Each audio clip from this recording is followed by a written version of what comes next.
अल्हम्दुलिल्लाह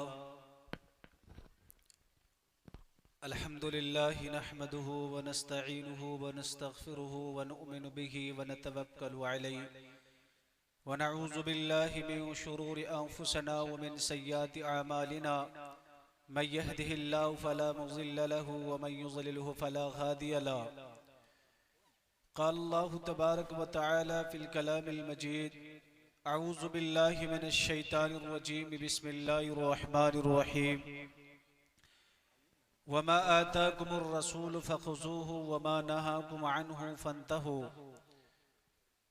वक़ाल अन्नबिय्यु सल्लल्लाहु अलैहि वसल्लम ला युमिनु अहदुकुम हत्ता अहब्ब इलैहि मिन वालिदिही व वलदिही वन्नासि अजमईन औ कमा क़ाल अलैहिस्सलातु वस्सलाम।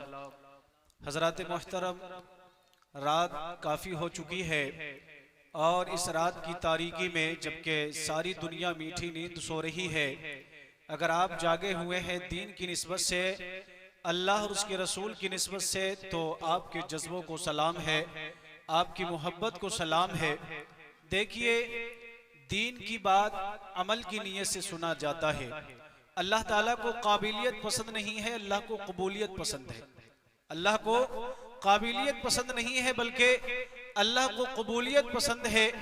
और ना जाने कब अल्लाह को कौन सी अदा पसंद आ जाए, ना जाने कब अल्लाह को कौन सी अदा पसंद आ जाए और इंसान को हिदायत का रास्ता मिल जाए और अल्लाह ताला उनकी तमाम खताओं को और तमाम गुनाहों को माफ फरमा दे।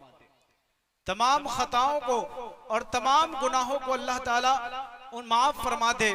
मुझे याद आता है हजरत, चूंकि वक्त बहुत कम मिला है मुझे, इसलिए मुख्तसर वक्त में मैं तो सोच रहा था कि बहुत सारी बातें आप हजरात के सामने बयान करूं, लेकिन मुख्तसर सा वक्त में मैं अर्ज ये कर रहा था कि कौन सी बात इंसान की हिदायत का जरिया बन जाए। मैं एक वाकया पढ़ रहा था। हजरत हसन बसरी ये बहुत बड़े ताबई है। हजरत हसन बसरी रहमतुल्लाह अलैह ये बहुत बड़े ताबई है।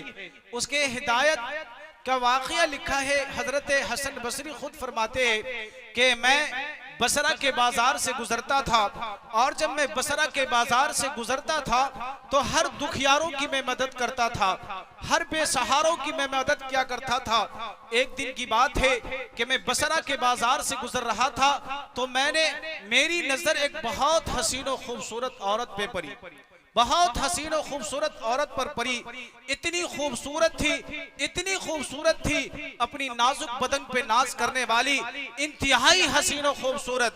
हजरत हसन बसरी फरमाते हैं कि मैं जब उसकी खूबसूरती को देखा तो मैं बारहा देखता रहा, मैं उसको बारहा देखता रहा, लेकिन वो आज के आवारा और गंदा जहन की तरह कोई औरत नहीं थी, बल्कि एक पाक साफ औरत थी।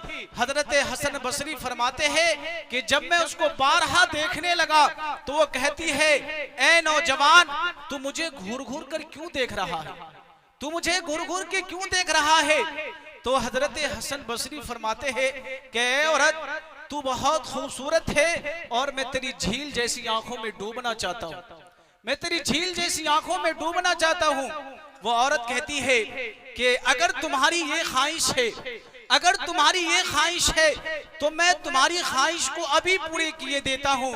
वो औरत कहने लगी, अमा तस्तही, ए नौजवान, क्या तुम्हें हया नहीं आती है। हजरत हसन बसरी फरमाते हैं, मिम्मन, मैं किससे हया करूं। तो वो औरत कहने लगी, फमय्यामल खाइनतल आयूनी वमा तुख्फी सुदूर, ए नौजवान, तू उससे हया कर जो दिलों के भेद को और आंखों की खयानत को जानता है।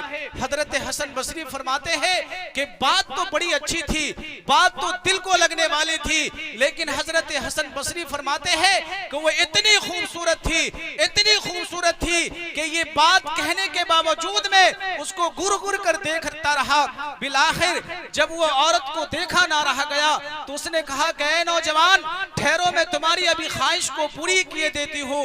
वो औरत अपने घर जाती है और घर जाने के बाद अपनी उन दोनों आंखों को निकालती है जिस पर हजरत हसन बसरी अपना दिल दे बैठे थे, और उन आंखों को निकाल कर एक तख्त पे रखती है, एक खादिमा को देती है और कहती है जाओ, बाहर एक नौजवान है, उस नौजवान को दोनों आंखें दे देना।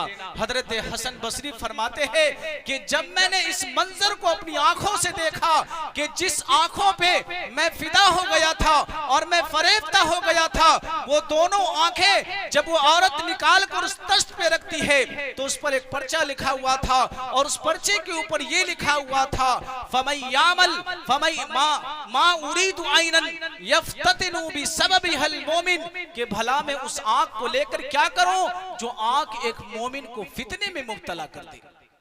भला मैं उस आंख को लेकर क्या करूं जो आंख एक मोमिन को फितने में मुब्तला कर दे। हजरत हसन बसरी फरमाते हैं कि जब मैंने इस मंजर को अपनी आंखों से देखा कि एक औरत मेरे ईमान की हिफाजत के लिए अपनी दोनों आंखों को निकाल लिया, दोनों आंखों को निकाल ली। हजरत हसन बसरी फरमाते हैं कि मैं रोता रहा, पूरी रात रोता रहा, और जब सुबह हुई तो मेरे दिल में ये ख्याल आया, मेरे दिल में ये बात आई कि ए हसन बसरी, जो औरत तुम्हारी ईमान की तहफ्फुज और हिफाजत के लिए अपनी दोनों आंखों को निकाल ली थी, क्यों उस औरत से तू मिलने क्यों नहीं जाता? तू उस औरत की इयादत के लिए क्यों नहीं जाता? उस औरत से मुलाकात करने के लिए क्यों नहीं जाता?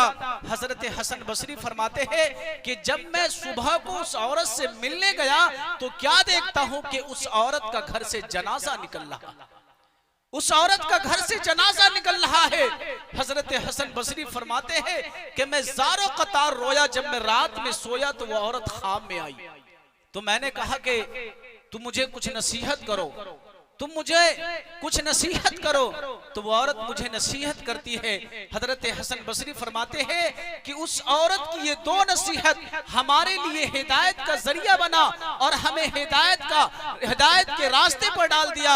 हजरत हसन बसरी की वो दो जुमला, वो दो बातें, और हजरत हसन बसरी को जमाने का इमाम बना दिया।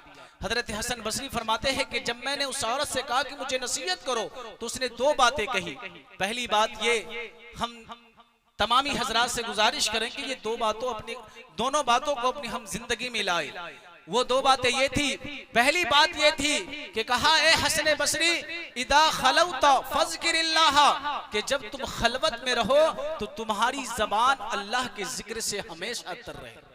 जब तुम तन्हाई में रहो, जब तुम खलवत में रहो तो तुम्हारी जबान अल्लाह के जिक्र से हमेशा तर रहे।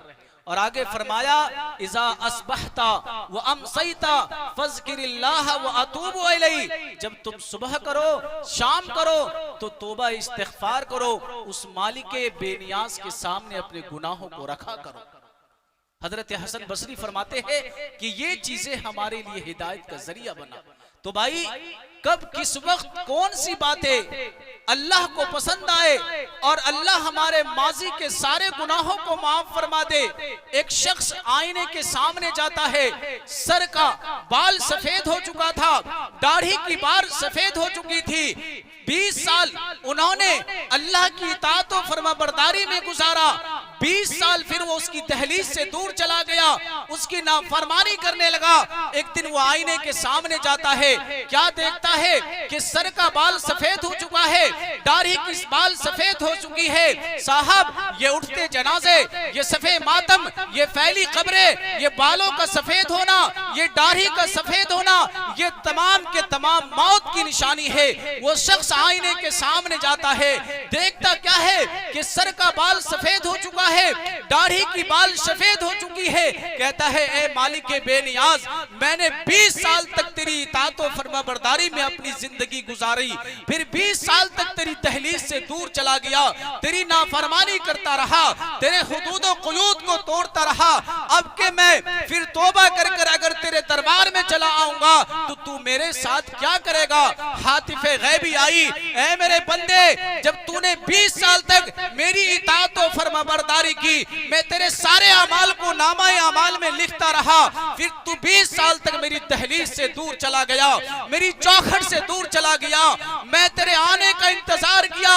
कसम है हमारी किबरियाई की, कसम है हमारी खुदाई की, अब के बार अगर तू तौबा करके माजी के तमाम गुनाहों पर शर्मिंदा होके अगर तू मेरे दरबार पर आ जाता है, मेरे सामने सरबत तस्लीम में खम कर देता है, तो कसम है हमारी किबरियाई की कि मैं तेरे माजी के सारे गुनाहों को मिटा दूंगा, मैं तेरे माजी के सारे गुनाहों को मिटा दूंगा। तो भाई अल्लाह बड़ा गफूर रहीम है, अल्लाह बड़ा गफूर रहीम है। कौन सी अदा कब हमें पसंद आ जाए। एक दफा बहलोल दाना हजरत इब्राहिम बिन अदहम के छत पर घूम रहे थे, हजरत इब्राहिम बिन अदहम के छत पर घूम रहे थे तो कदमों की आहट की आवाज आई। हजरत इब्राहिम बिन अदहम बाहर निकले, कहा बहलोल दाना क्या कर रहे हो?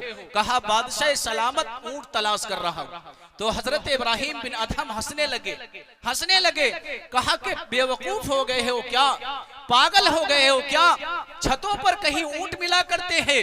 तो हजरत इब्राहिम बिन अदहम ने जब कहा कि छतों पर कहीं ऊंट मिला करते हैं, तो बहलोल दाना बड़े दाना वाले दानाई बुजुर्ग थे, उन्होंने कहा बादशाह सलामत, अगर छतों पे ऊंट नहीं मिलते हैं ना, तो नर्म गुदाज बिस्तरों पर रब भी नहीं मिला करते हैं, नर्म गुदाज बिस्तरों पर रब भी नहीं मिला करते हैं। अल्लाहू अकबर। इतना सुनना था कि हजरत इब्राहिम बिन अदहम के दिल पे आईने पे चोट लगी, दिल के आईने पर चोट लगी। हजरत इब्राहिम बिन अदहम ने हुकूमत को लात मारा, बादशाहत को लात मारा, अपने आप को जंगल के सुपुर्द किया और अल्लाह का इतना नाम लिया, इतना नाम लिया कि अपनी हस्ती ही मिटा डाली। दजला की मौजे गवाह है, ये वही इब्राहिम बिन अदहम था कि दजला के किनारे बैठकर गुदरी सी रहा था। रियाया का एक बंदा गुजरता है, कहा बादशाह सलामत, वो बादशाहत अच्छी थी या ये फकीरी अच्छी है, वो बादशाहत अच्छी थी या ये गदाई अच्छी है। हजरत इब्राहिम बिन अदहम के हाथ में जो सुई थी जिससे वो गुदरी सी रहे थे, मौजे को सुपुर्द किया, समंदर के सुपुर्द किया और मछली से कहा मछली सुई लेकर आओ, मछली से कहा मछली सुई लेकर आओ। मछली सुई लाकर देती है, मछली सुई लाकर अपने मुंह से देती है। हजरत इब्राहिम बिन अदहम उस रियाया के तरफ मुखातब हुए और कहा अब बता, वो बादशाहत अच्छी थी या ये गदाई अच्छी है, वो शहंशाही अच्छी थी या ये गदाई अच्छी है? सच कहा है अल्लाह ने, मन कान लिल्लाहु मन कान लिल्लाहि कान अल्लाहु लहू, कि जो अल्लाह का हो जाता है सारी दुनिया की मखलूक उसके लिए हो जाती है। तो भाई कब अल्लाह किस इंसान को हिदायत दे दे, इसलिए हम आखिरी मोड़ पर बैठे हुए। बात बताने को तो बहुत कुछ था, आखिरी मोड़ पे है, आखिरी पड़ाव पे है हम, और ये वक्त कबूलियत का वक्त है, ये वक्त कबूलियत का वक्त है। इसलिए हम ये अज़्म मुसम्मम करें, हम ये पुख्ता इरादा करें, हम ये अज़्म मुसम्मम करें, पुख्ता इरादा करें कि जो बातें हमने जलसे के अंदर सुनी है, अल्लाह ताला हम तमाम लोगों को उस पर अमल करने की तौफीक अता फरमाए। देखिए भाई, असल जिंदगी है अमल का, अमल से जिंदगी बनती है जन्नत भी जहन्नम भी। असल जिंदगी है अमल का। अगर हम अमल नहीं करेंगे ना, अगर हम अपने नातवा कांधे पर गुनाहों का बोझ लेकर जाएंगे तो कब्र हमारे लिए अजीरन बन जाएंगी, और अगर हम इस कांधे पर नेकी और नेक वाला अमाल, नेकी वाला अमाल लेकर जाएंगे तो कब्र हमारे लिए जन्नत का बाग बन जाएगा। हजरत उस्माने गनी रज़ी अल्लाह ताला अन्हु जब कब्र के पास जाते थे और कब्र के पास से गुजरते थे, इस कदर ज़ारो कतार रोते थे, हत्ता तबुल्ल लिहियतिही। वो उस्मान जिसको हुजूर ने अशरा मुबश्शरा में दाखिल किया, वो उस्मान जिसके बारे में मेरे हुजूर फरमाते हैं कि उस्मान वो है कि अगर मेरे पास 40 से ज्यादा भी बेटी होती तो मैं एक एक करके उस्मान की निकाह में दे देता। वो उस्मान जिससे फरिश्ते भी हया किया करते थे, मेरे नबी फरमाते हैं कि वो उस्मान जिससे फरिश्ते भी हया करते हैं। लेकिन हजरत उस्मान गनी जब कब्र के पास से जाते थे, इस कदर ज़ारो कतार रोते, हत्ता तबुल्ल लिहियतिही, यहाँ तक कि आपकी दाढ़ी मुबारक तर हो जाया करती थी। और कहा करते थे कि लोगों कब्र आखिरत की मंजिल में से ये सबसे पहली मंजिल है। कब्र आखिरत की मंजिल में ये सबसे पहली मंजिल है। अगर हम इस मंजिल में पास हो गए तो बाकी के तमाम मनाजिल हमारे लिए आसान होता चला जाएगा, तमाम मनाजिल हमारे लिए आसान होता जाएगा। इसलिए भाई, अगर हम चाहते हैं कि हम क्या है आखिरत में सुरखुरो हो, हम आखिरत में कामयाबी और कामरानी के दर्जे पर पहुंचे और ऐसे जन्नत में हम दाखिल हो जिसकी खूबसूरती और जिसकी नेमतों को अल्लाह ने कुरान में बयान किया। इन्ना लिल मुत्तकीन मफाज़ा हदाइक व अनाबा व कवाइब अतराबा व कअसन दिहाका ला यस्मऊन फीहा लगवन वला किज़ाबा जज़ाअम मिन रब्बिक अताअन हिसाबा, कि हर तरफ खुशी खुशी का माहौल होगा, हर तरफ कालीन बिछा होगा, मुसहरियां लगी होगी, किसी तरह का कोई लग़्व और कोई कलाम सुनने के लिए नहीं मिलेगा, हर तरह खुशी ही खुशी महसूस होगी। ऐसी जन्नत अल्लाह ताला हमारे लिए तैयार कर रखा है, तो उसके लिए हमें कुर्बानियां देनी होगी, हमें अमल के रास्ते पर चलना होगा। एक वाक़या बयान करके मैं अपनी बात को खत्म कर दूंगा। एक वाक़या बड़ा अजीबो गरीब वाक़या है और इबरतनाक वाक़या है। अल्लाह ताला से दुआ करे कि अल्लाह ताला हमें अमल की तौफीक अता फरमाए।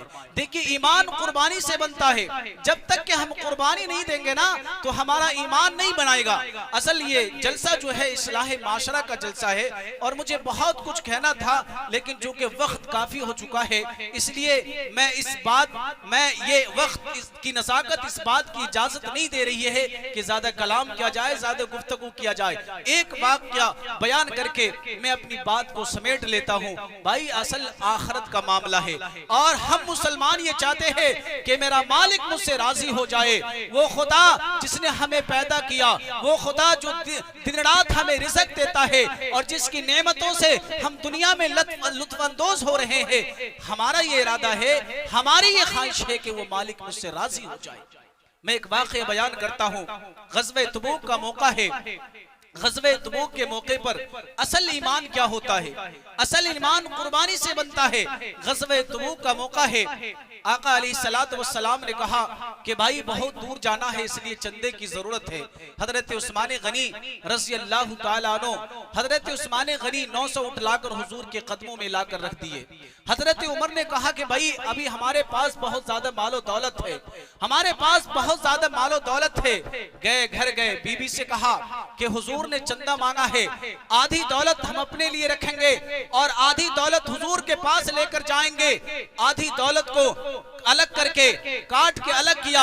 आधा दिन हम, आधा दीनार, आधा ज़मीनो जायदाद, आधी ज़मीनो जायदाद, सबको आधा आधा करके आधा घर में रखा और आधा हजरत उमर फारूक रज़ियल्लाहु ताला अन्हु हुजूर की खिदमत में लेकर गए।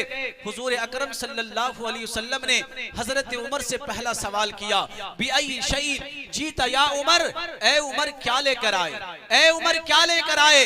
तो हजरत उमर रज़ियल्लाहु ताला अन्हु फरमाते हैं, नस्सफ़्तु माली या रसूल अल्लाह, निस्फ़ु ली अहली, निस्फ़ु फी सबीलिल्लाह। ए अल्लाह के नबी, जब आपका फरमान सुना, जब आपका हुक्म सुना, मैं अपने घर गया, घर का आधा माल लाया और घर का आधा माल मैं अपने अहलो अयाल के लिए छोड़ आया हूँ। इतने में हुजूर ने देखा कि हुजूर की नजर हजरत अबू बकर सिद्दीक रज़ियल्लाहु ताला अन्हु पर पड़ी। अल्लाहु अकबर, निगाहें झुकी हुई है, सर पर एक गेठरी है और बदन पे टाट का लिबास है।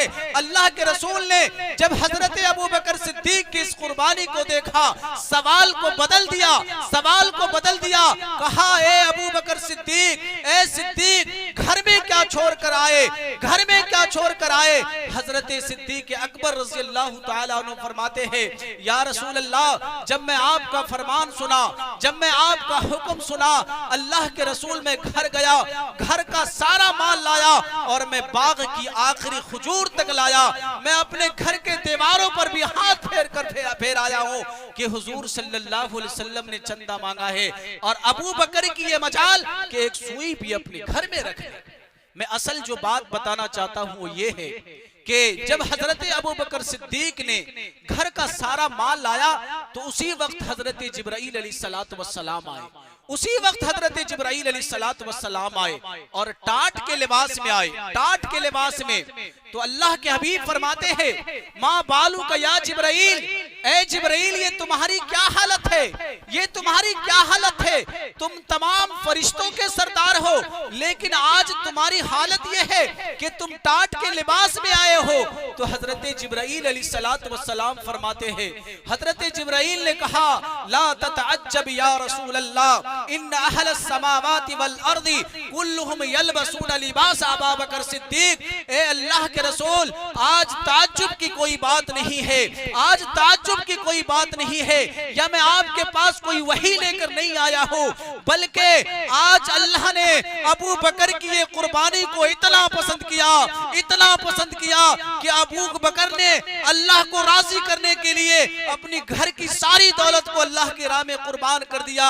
अल्लाह ने अबू बकर की ये अदा को इतना पसंद किया कि आज अल्लाह आसमानों जमीन के 70,000 फरिश्तों से हुक्म किया, इन अहल समावाति वल अर्दी कुल्लुहुम लिबास अबू बकर सिद्दीक। आज अल्लाह ने ये हुक्म किया कि आसमानों जमीन के 70,000 फरिश्ते अबू बकर ने कुर्बानी की वजह से टाट का लिबास अपनाया है, लिहाजा तुम भी अबू बकर की सुन्नत को अपना लो, तुम भी अबू बकर की सुन्नत को अपना लो। और हजरत जिब्राईल ने आखिरी जुमला कहा है, अल्लाह के रसूल, मैं कोई वही लेकर नहीं आया हूँ, मैं कोई कुरान लेकर नहीं आया, बल्कि मैं ये कहने आया हूँ कि अबू बकर से अल्लाह राजी हो गया, अबू बकर से अल्लाह राजी हो गया। ये तो बता कि अबू बकर अल्लाह से राजी है या नहीं है। खुदा खुद बंदे से पूछे, बता तेरी रजा क्या है। इसलिए भाई हमें समझना है, अल्लाह ताला हम तमाम लोगों को अमल करने की तौफीक अता फरमाए।